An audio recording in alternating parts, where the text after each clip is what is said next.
Welcome to Transforming Trauma. I'm Eve. In my day job as a clinical social worker, it's all about problem solving and supporting people through major life transitions. I am driven by my belief in the healing power of our relationships with each other and with caring professionals. On this show, you'll hear from many colleagues and courageous trauma survivors who have chosen to share their stories of recovery. They believe, just as I do, that it's time for a new narrative about sexual violence that does not require survivors to perform victimhood. Our hope is that sharing their stories will be helpful to you, the listener. We've often changed their names and taken steps to make sure they feel protected.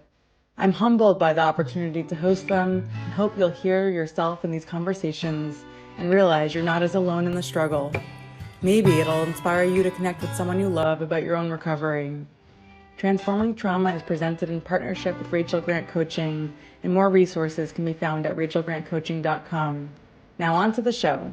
I'm your host, Eve, and I'm very excited to have Emmy with me, who will be sharing with us about her journey as a trauma survivor.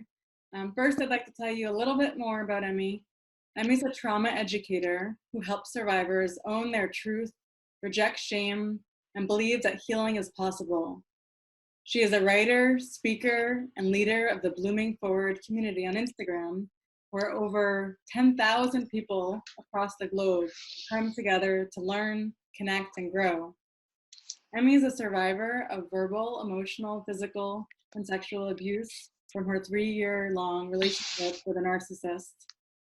A quote that I wanted to share from Emmy is that one of her goals of her platform and future as a healing presence in the world is to help survivors realize that the shame they feel is the voice of the abuser or oppressive system they've survived living within them, that the shame is a lie, that they deserve healing.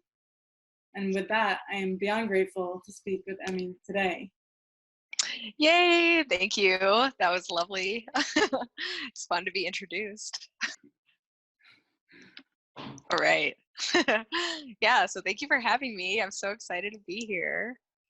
Thank you. So we just got to chat for like 20 minutes, which was super nice because Emmy and I are new to knowing each other beyond social media and the podcast.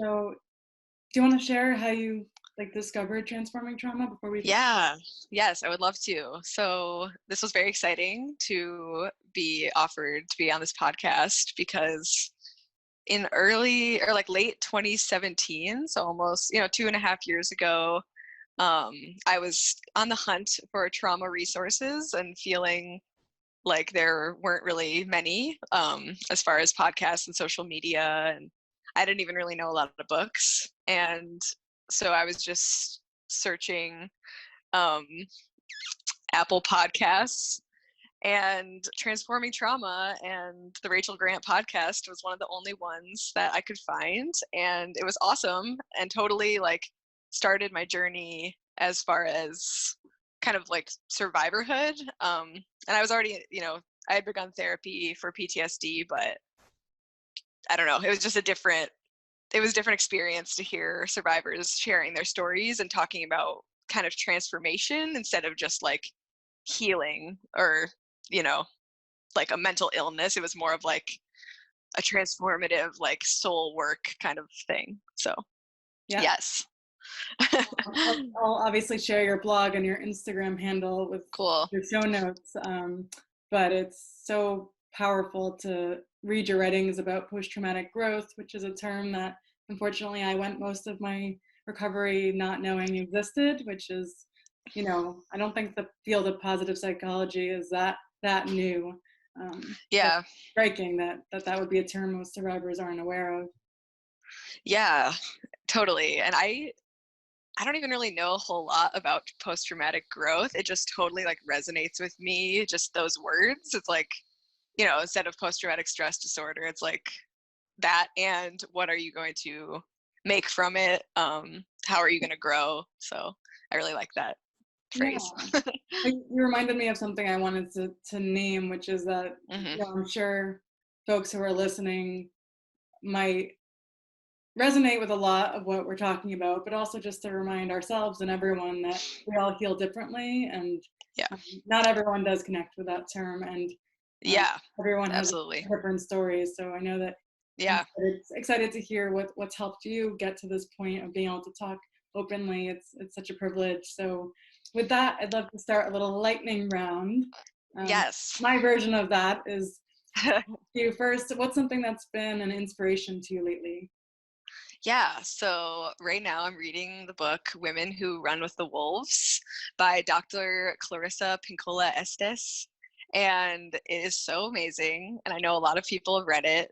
It was on the New York Times bestseller list for like multiple years. It's from the 90s, but she basically takes like ancient myths and stories and analyzes them through the lens of like returning to the wild woman, which is not like wild, like crazy or something, but wild, like instinctual nature. And I've always really resonated with like wolves and loyalty and devotion and strength that they kind of symbolize. So I just feel like it's really speaking to me, and just kind of like helping me find ways to really get back to my intuition, which I think that trauma certainly cut me off from, but also I didn't really have a strong relationship to intuition before it happened.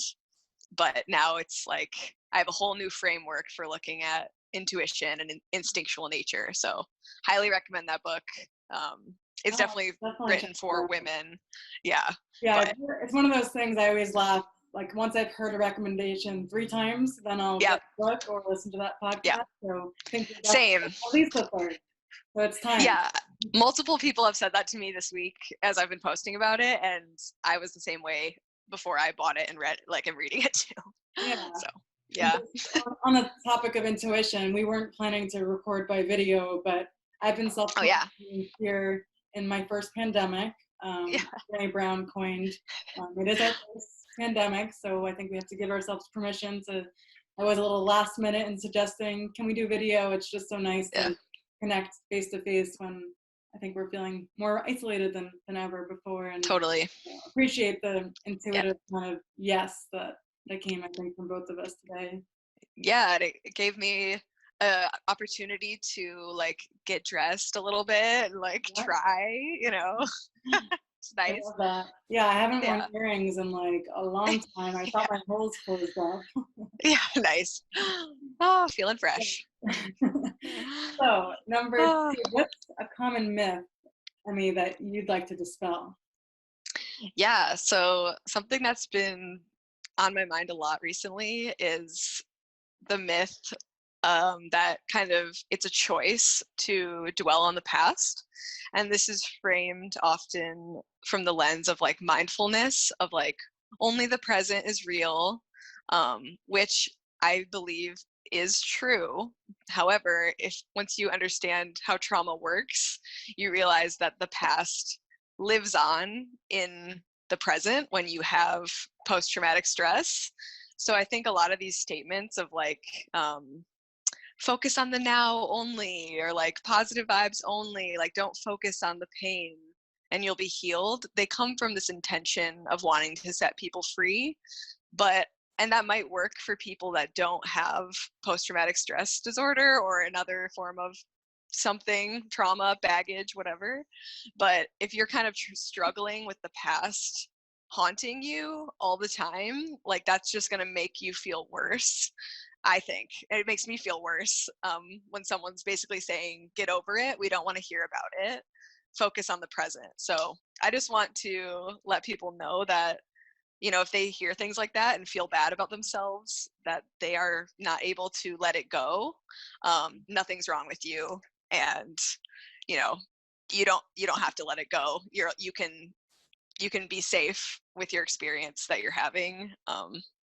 So yeah, you and I were talking a bit about that in terms of like sometimes our tendency to smile when we're talking about difficult things. And to me, it reminds me of, for those who have had childhood trauma and other types of trauma, just this invisibilizing of our experience, the denial, the goading, the gaslighting, survival mechanism to move on and keep on keeping on. And it's super triggering to tell anyone, oh, you're so great, you should put that in the past, look at all the good things you're doing, or whatever. I'm sure we can think of a dozen examples of ways in which our society has Mm-hmm. told us that we should move on. Right, exactly. And yeah, that's a good thing to note is if you're watching this, I definitely might smile a lot when I'm talking about things that are really hard. And it's not because I no longer feel pain from them. It's just kind of like a zone I get into in order to talk about these hard experiences. I kind of dissociate from the emotions a little bit, um, and end up smiling, but that doesn't mean I'm like happy about it. So just a disclaimer. I appreciate that. Yeah. We Yeah. have an intention to be open and radically honest during Hmm. the episode. I think it's more important now than ever to really Yeah. speak from our hearts and be real. And this transforming trauma business, it's real. It is Yeah, it is so real. ongoing work, and it doesn't have a linear trajectory. So I love that quote. Yeah. Healing is not linear. I don't think there could be anything more true for me. Yes, I've repeated that to myself countless times. Wrote it down a lot. Healing is not linear. So Will you share with us about your journey and where you're at today? And I have a couple more yeah, questions after that, so I'd love to start there. yeah, of course. So yeah, as mentioned in the intro, my big trauma stems from a 3-year long abusive relationship I had from age 15 to 18. So kind of this weird place in between childhood and adult codependency abuse and like childhood abuse. And it's like, teen dating violence pretty much. And it was a very stereotypical narcissistic abusive relationship that basically began with lots of like love bombing and that I was incredibly receptive of. And I was just like a very, very anxious, attached person, um, which basically means I was seeking affirmation from someone else and someone to um, make me feel worthy and make me feel loved. And I didn't have the skills to find that within. So he definitely, I think, saw that. And I became, the perfect target, essentially. And yeah, so as pretty typical with abusive relationships, it started slowly.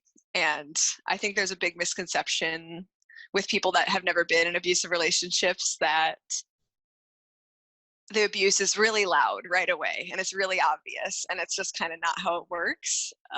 In my experience, it is very slow onset. And for me, it started with a lot of um, kind of little methods of control and making sure I was always available to talk.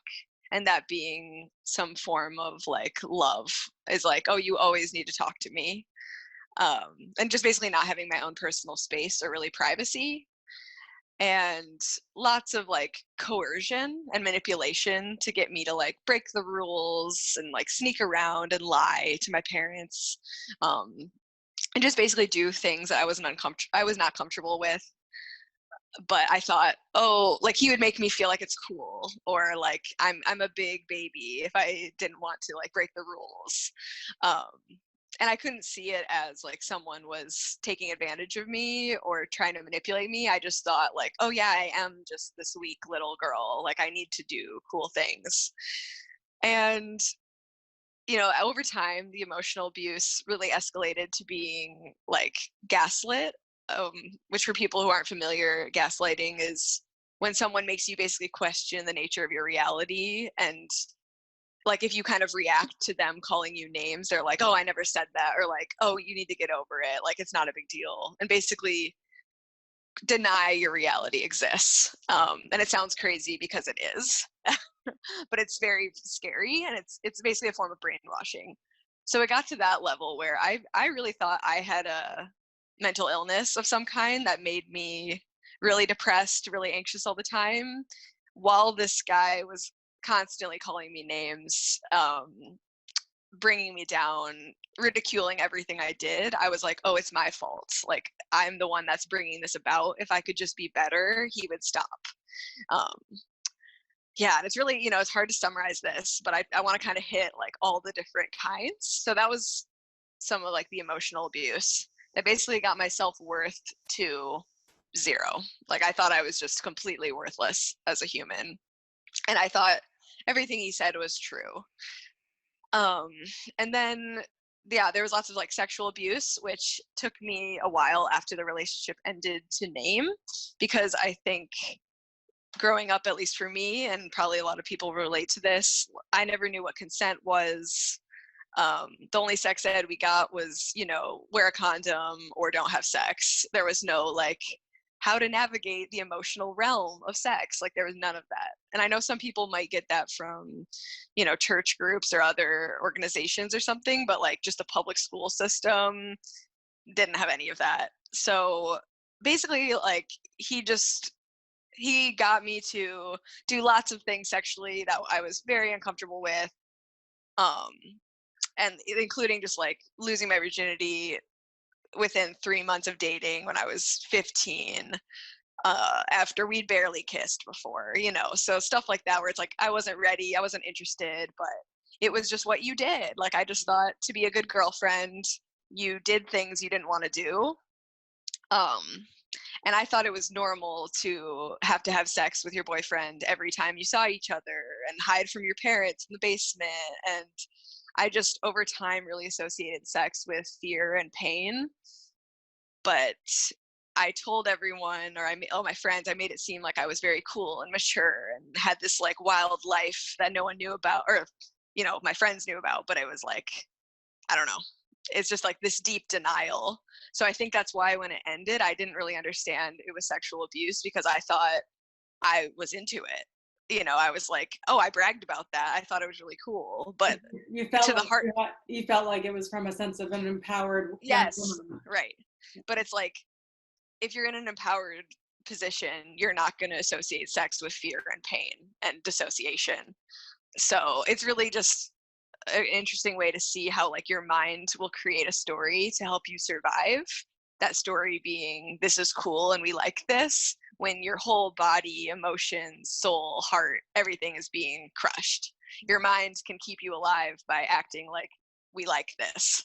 Yeah, I'm not going to do justice to like the Yeah. concept, but it's so profound and poignant to me that we internalize the badness and keep the user as good. Yes. And you're saying that kind of outwardly you weren't completely kind of conscious of it all, but that you wanted to preserve this goodness, Yes. rather than, That's but internally it was like alienation and shame and dissociation. yes. It's hard to put into words, but That's so true. I'm feeling what you're saying, and it's so powerful to hear, as we were kind of saying before the call. Just if most of our conversations with survivors are on social media or not kind of face to face, we don't always share the details. So I really honor like how transformative it is for me and other listeners to hear you sharing vulnerably about these details, that they are specific to our stories, but they're also universal. They're very Universal. Yeah.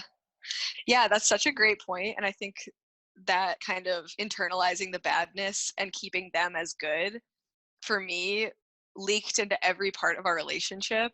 And I've never actually thought about it that way, that directly, is that I it's like a survival mechanism. And this is like a thing about complex trauma, is like you don't think it's possible to escape. So therefore, you have to figure out a way to survive. So a way to survive could be your mind is going to defend this abuser to the end of the earth, and to defend it to yourself, defend them to everyone you know. And for me, the big story was, well, he loves me. Like he's the only one that will ever love me. Like, so that means that he is, he's a deeply troubled person, like, and he was in and out of jail, addicted to all sorts of drugs and everything. So he had his own stuff going on. And I just thought, he's a wounded person that needs me, and I need to help him because we are soulmates. And it's just that like intense trauma bond. So I would take all of the badness, all of the abuse, and just put it in me and do my absolute best to not let anyone see it. Yeah, so that's Do you want to break amazing. down what a trauma bond is for those who haven't heard that? Yeah, sure. Yeah. So trauma bond and I'm not, this isn't like a dictionary definition, but it's kind of like this, you perceive that this person is like the only one for you, or like you are meant to be together, and it's based on these like really unhealthy dynamics of like you need them to save you, or you need to save them. It's not mutual respect, it's not mutual care, it's like this compulsive need to be with them, even when you're feeling bad in their presence, or like when they make you feel bad about yourself, you just think, oh, I need them. And I don't know, maybe that's more of like my specific definition, but yeah, it was definitely a trauma bond, not true love as I thought it would be. And it was extremely powerful. So yeah, but I know I kind of took you away from the different it's okay. types of abuse. Did you want to say more? Yeah, I feel like, so I hit emotional, sexual, and then a lot of the verbal abuse was slowly delivered, and it started with like, just making fun of my hobbies and passions and interests. And then over time, he basically got it in his head that I was cheating on him, and it's because he was in jail and suddenly couldn't monitor everything I did. So he just had this idea that I cheated on him. And I thought, if I just defend myself, I will prove to him somehow that I didn't, because I was terrified to even talk to other guys, basically, because he was so scary. So it ended up with him like searching through all my phone records and constantly having all my passwords and everything, trying to prove that I did it. And I'm trying to prove that I didn't. And basically it just led to him constantly calling me like, whore, bitch, slut. Yeah, sorry if these words are graphic. There's a whole lot more, but just like tons of verbal abuse like that. And it was just horribly painful. And I don't think people that haven't survived abuse might not understand how painful verbal abuse is. And it just like cuts like a knife, especially when you're told constantly how much this person loves you and you really believe it. And I think people that have experienced childhood trauma will really understand this too, is like, you think it's because those things are true, and it hurts so much. Yeah, so basically my point is that verbal abuse is horrible. Mm-hmm. And then as far as physical abuse, like that's basically all I thought abuse was like hitting and kind of the stereotypical like domestic violence thing that we're taught about. And over time, I've learned more that physical abuse isn't just like one-on-one violence. It can also be like restraining someone, like holding someone down, keeping them from leaving a room, or forcing yourself to like basically not letting them escape a situation, which happened all the time. And I learned that maybe like 2 years ago, and all this happened 7+ years ago. So I just wanted to put that out there as like, and for some people naming the abuse might not matter, but for me it really helped me to see like this was real. I didn't just make this up. It isn't all just emotions or something. Like there was this physical dominance as well that really, I think, made a lot of my trauma symptoms kind of manifest, is like that feeling of never being safe, never being free. Right. So that's kind of my journey within the relationship. Yeah, And then you mentioned the anxious attachment and kind of linked to childhood trauma, and I feel like in terms of like meaning making of that aspect of vulnerability that you brought, that kind of lent or made you somewhat feel like a target for this abusive narcissistic person. yeah. Do you think a lot about like complex trauma in relation to sort of your larger journey? Yeah, so wait, I'm sorry. Are you asking more about how it came to be because of my anxious attachment, or are you talking about now after what happened? I guess what I had in mind was just how a lot of people who experience domestic violence or Yeah. all kinds of abuse later in life often have histories of childhood trauma, and Yeah. I'm part of like a speakers bureau, and I was shocked to learn that like hardly anyone speaks about childhood trauma, even though most of them are Gotcha. kids. So I was struck by your mentioning that, because I didn't know that about Gotcha. Yeah, so gotcha. Yeah, so I did not personally experience childhood trauma. I just want to make that clear. But I do, like, I think since my abusive relationship, I was still pretty much a child. Like, I was 15, like my brain wasn't fully developed. I had like just gotten my period, you know.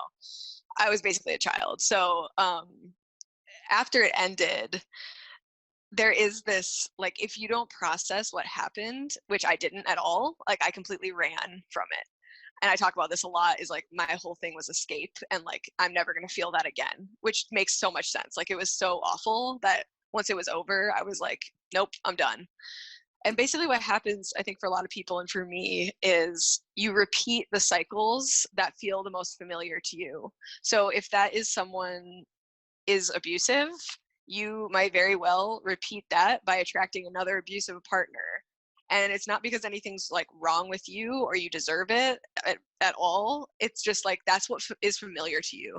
And you might get in a relationship, or you might like be approached by someone that is genuinely like really kind-hearted and caring, and that might feel terrifying because you can't sense their intentions, you can't get a read on them, you're not really like on the same frequency as them almost, or like you're not on the same nervous system state.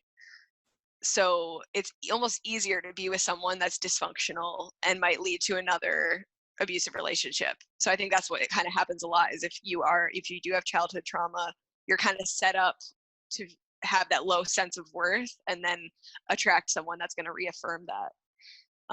So yeah, that did. Well said. That was so well said. Thank you. Thank you. I can't believe you aren't already a public speaker. You have such Thank you. I'm working on it.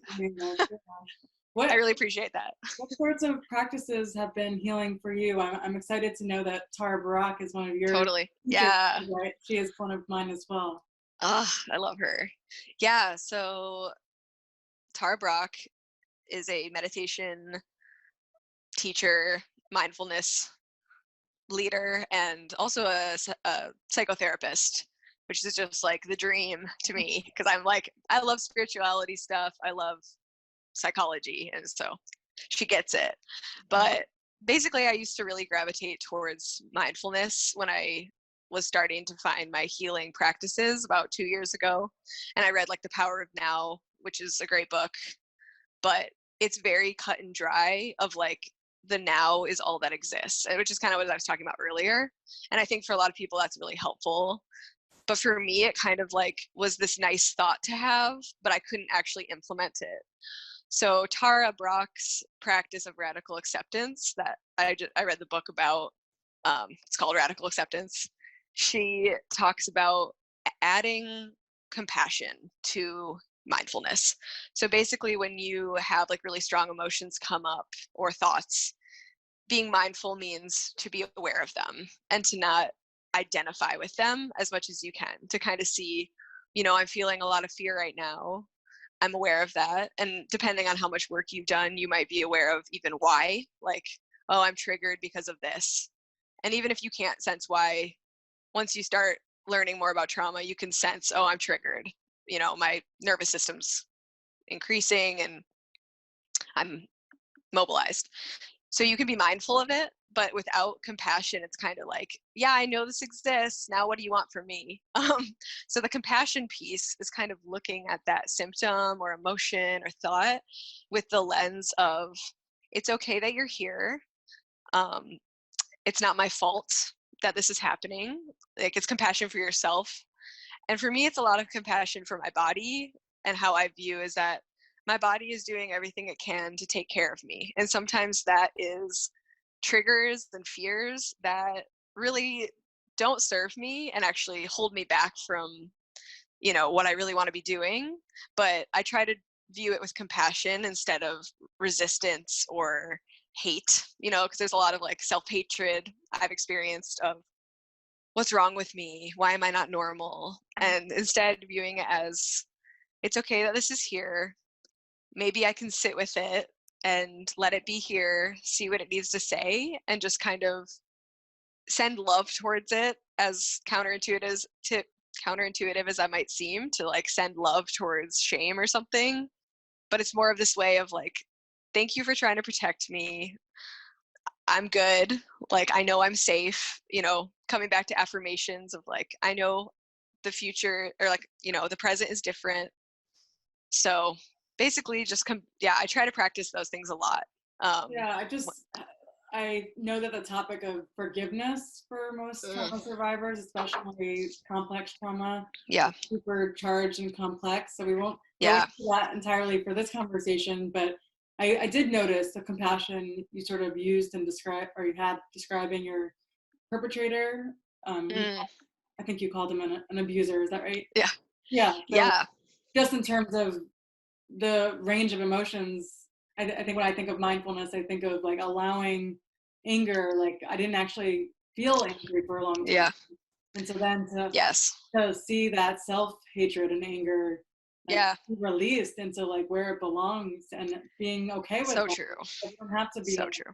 Good, nice women all the time. That it's okay to be angry about something totally not okay. Happen, Yes, that is so liberating to just realize like it's okay to be angry.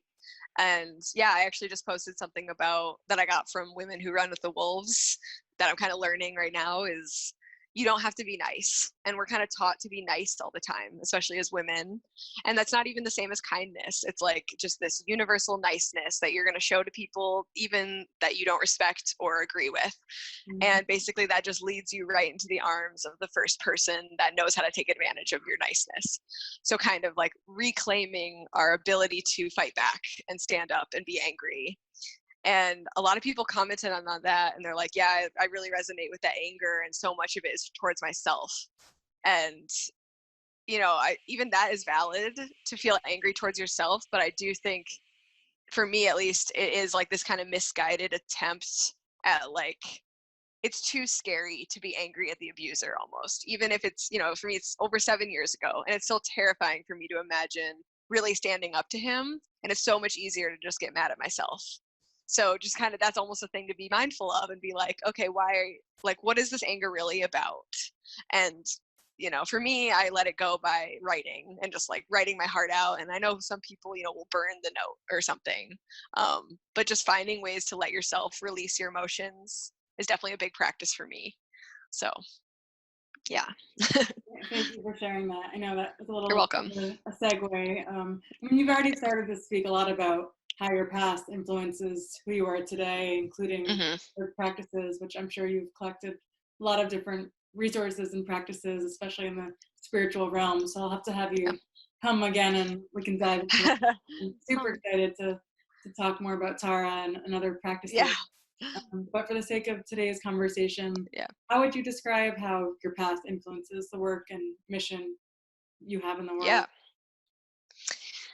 Yeah. So one of the biggest things that kind of started blooming forward or just having a mission at all is I heard the phrase somewhere, be the person you needed back then. So for me, when I was coming out of the relationship or in the relationship or 3 years after the relationship and finally understood that I had trauma, who did I need then? And that's just like a constant reference point. And I know a lot of business people that I know, like I see on Instagram, they talk about their ideal client avatar is who you need to speak to. And for me, it's almost like who I write for is my inner child or it's for me, it's my inner teenager or my inner 20-year-old or whatever. But I like have this very strong connection to her, me, stronger than almost I can figure myself out now or like actually remember really details of my life. Is like I know what she felt like, and me at the time in the past, like I felt like no one was talking about trauma. I couldn't, I found your podcast, which was awesome, but years before that, it's like I didn't even know trauma existed. I remember 2.5 years into that relationship finally Googling what is an abusive relationship, and it was every single thing on the Google sheet or whatever was true. So it took me that long to even know what an abusive relationship was, and it's because no one is talking about it. And I think now people are talking about consent at least a lot more, which is awesome. but I just really want to be a voice for people that need to know that like this stuff isn't okay. And then also I try to just be a voice that if you've experienced trauma of any kind, there is hope, and I'm really vulnerable on there. I've shared a lot of my kind of like darker thoughts, or my struggles and my symptoms, but I have gotten to a place through my own therapeutic journey and self-work that's taken years to feel generally safe every day. And I just want to go back to myself 3 years ago and just like, and whoever is at that stage and just be like, it is possible. And one day you will feel safe again. And there is hope to be had. Yeah. Thank Yeah. you. And I mean, safety is something that's so basic, like our basic Right. need, and something I find that most people who haven't experienced trauma don't seem to get in terms of our recovery. Yes. And, right now, I haven't truthfully read all the articles that I've been seeing about domestic violence rates, but I know Yeah. that it's really bad. And Yeah. just even if you're not in high risk categories or on the front lines, my experience and maybe yours of perceived safety or what we need Mm-hmm. to feel safe, it is an everyday process to manage symptoms of PTSD or Yeah. I don't know if you want to speak to that, or I also Sure. want to mention I'd seen somebody post about kind of wanting to be available for those people in domestic violent relationships right now, and I wondered what you thought. So the person posted a PSA: if you're stuck in isolation with someone abusive, message me asking if I'm still selling my makeup, and I'll know you're to keep checking in. Ask specifically Whoa. my eyeliner and ask me to ship it to your address, and I'll contact authorities for you. For real, message me. And this is That's someone so I cool. really respect, and a couple people really liked it, and then someone else said, I don't get it. And I was curious, like, what Wow. you think it's cool? I think that's so cool. Yeah, I mean, obviously, how likely are people to actually do that? I'm not sure, but I think that's incredible. And I think that's kind of, I don't know who posted that, but for me, it seems like that's some amazing work that an ally or a very healed survivor could do. Like for me, I almost think that would be true triggering for me personally to do, is to get myself involved in that. I'm more of kind of like, I will reference you to a crisis helpline. But if someone does like is not a survivor, doesn't have PTSD, is just like an ally and really cares and wants to help, I think that's awesome. Like that's amazing, because that's a way of you using your privilege as like a mentally well or just not traumatized person to like advocate and like help intervene in something that is violent and devastating. Yeah, So that's absolutely. awesome. And Cool. yeah, it's actually like I've had to kind of distance myself from a lot of the news in general, and yeah, I'm aware of the domestic violence numbers are going up right now, but in order for me to kind of keep doing the work I'm doing, I have to like have boundaries of the information I consume, because although I have come a long way, I do get triggered by things, and like that feeling of unsafety is something I really have to protect and nurture, um, in order for me to keep healing and therefore Yes. ripple out and help others. Yeah. Thank you So, for saying that and naming that. yeah, I think a lot of us can. yeah, Um, yeah, so I was also going to ask, in terms of the transformation that you've experienced and continue to yeah. experience, do you have like trauma anniversaries, or I know you posted about that recently, and I'd love to hear Yeah, what it looks like for you. yeah. It's exciting to talk about that. Yeah, so March 11th is this day I celebrate that it was the day I left my abuser. And in reality, I don't know the date because I didn't have like a solid journaling practice or any way of recording it. And my memory is shot like a bit. I remember the week, and I remember generally what happened, and I remember how I felt, but I don't remember like the day. Anyways, but I declared at 3:11 to the best of my ability. That was the day that stuck out. So I try to celebrate it because leaving that relationship changed everything in my life. And that's that's the version of me I look to for strength and power, is like the girl that did that. And from that like I was just completely suicidal and anxious and depressed all the time, and yet I managed to cut the cord and leave. And like that's just, you know, completely inspiring to me. As if anytime I read another survivor story I feel the same. But anyways, so I, you know, I want to commemorate her and celebrate her. And so 3/11 is my day for that. But often when that day comes, I am met with a lot of grief and a lot of, I don't feel happy. You know, even though it's a happy occasion, I usually feel the weight of all that happened kind of sitting a little closer. And this year I tried to just not expect myself to be happy like I did the years before, and just be like, inner child, inner teen, what's up? You know, what do you want to do today? Do you want to just be sad? That's totally okay. And like, it sounds so simple, but that is like been some of my most revolutionary work, is just being okay with what is, which is so radical acceptance, you know, being okay with what is, being compassionate with what is, instead of trying to force yourself into emotions that you don't feel. So that's my trauma anniversary, of a good one. You know, that's a good day. And then I also have, you know, a lot of like actually like holidays or my birthday remind me, like I'll just be triggered on those days and I won't really know why. But I think it's just because since everyone has this collective celebration energy, if you're suffering at that time, you feel worse.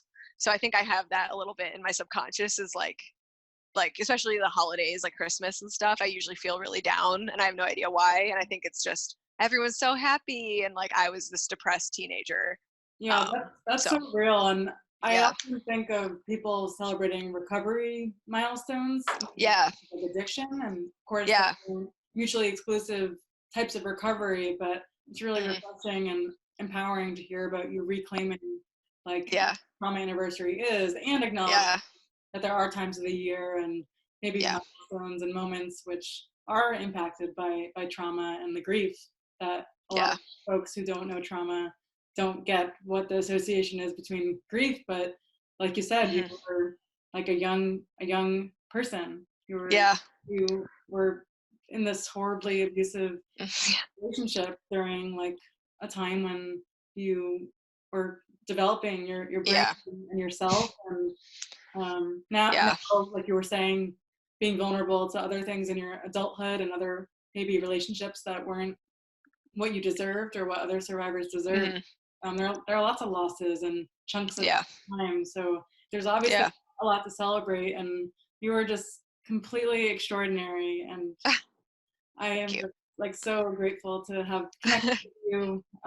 Is there anything else you want to share about transforming trauma or your work in the world that you might not have touched on yet, which is, I'm sure, a lot? Oh yeah. Yeah, I guess in closing, like just the transforming trauma concept I love. And it's definitely something that is like a guiding kind of principle for me, is how am I going to take what happened to me and transform it into something good? And I know if people don't resonate with that, that's okay. And I never want to force that on anyone to like make something beautiful of what happened to you, but it has always really resonated with me. So where I'm at right now with that is like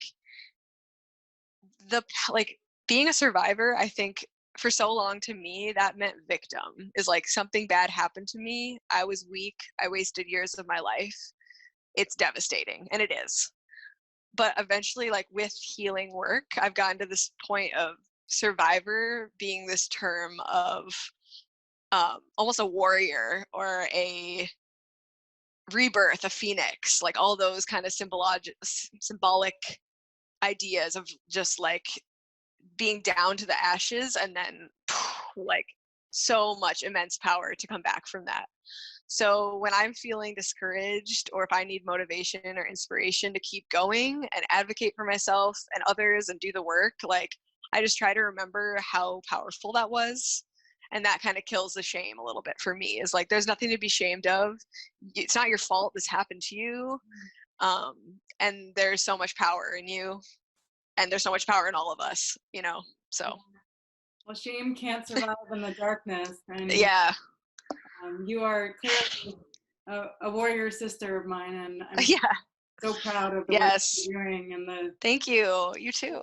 that you're shattering, like all the stigma. I really resonated and thought it was powerful hearing you speak to sort of thinking you had a mental illness and sort of just that level of self-doubt Yeah. and Yeah. this confusion about sort of the symptoms you were experiencing and sort of, Yeah. I mean, there's so much to say there, and I know. DSM actually doesn't even recognize complex trauma, and there's a lot Yeah. of people in the field who don't really get trauma. Yeah. ACEs is a survey assessing Hmm. people's like level of adversity, and it's Hmm. widely known, but the research has been around forever, and it's just like I think Bessel van der Kolk writes about it maybe in the Yeah. intro, just how slow the field has been to Yeah. acknowledge. They don't, and I wonder like why people don't want to talk about childhood trauma or Right. trauma in general. I know like incest and childhood sexual abuse is something I talk a lot about, and it's not really something that people even associate with domestic violence, even though it Yeah. happens often in families. Yeah. It's actually like you can see that even on Instagram, which is Instagram shows you everything, I guess. But if you look up hashtag domestic violence, there is thousands, hundreds of thousands of posts. And if you look up hashtag like childhood sexual abuse or like survivor of childhood, whatever, something like that, childhood abuse, something like that, there's almost nothing. So I think it's far less talked about. And I think it's like, but there's stigmas on all mental illness stuff. But I think the stigma on childhood trauma and things like that is so much higher than more, I don't know, stuff like, yeah. And I think it's because there's so much shame around it and feeling like, oh, it's somehow my fault that I was abused or something. And there's just so much language out there that's saying, why didn't you leave? And Right. people don't understand that. It's like, you don't feel like you can, or if you're a child, you can't. Like, so I get We you. could Yeah. clearly talk more. April 8th, Right.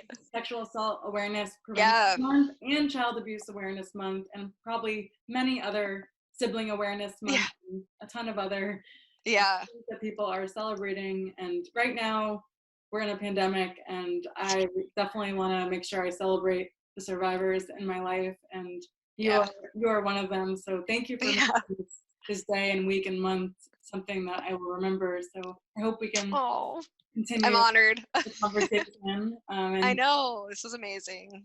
remember that you can find Emmy and learn more about her incredible work on Instagram. That's at blooming_forward, and her blog bloomingforward .blog. Is that right? Yeah. Okay. And I'll put the link in the show notes. So thank you for Awesome. tuning in and joining us today. Don't forget to visit rachelgrantcoaching.com and learn more about sexual abuse recovery coaching to explore other resources on the site. And be sure to subscribe to this podcast. There's so much more to share. Thank you. Woo. Yes. Thank you.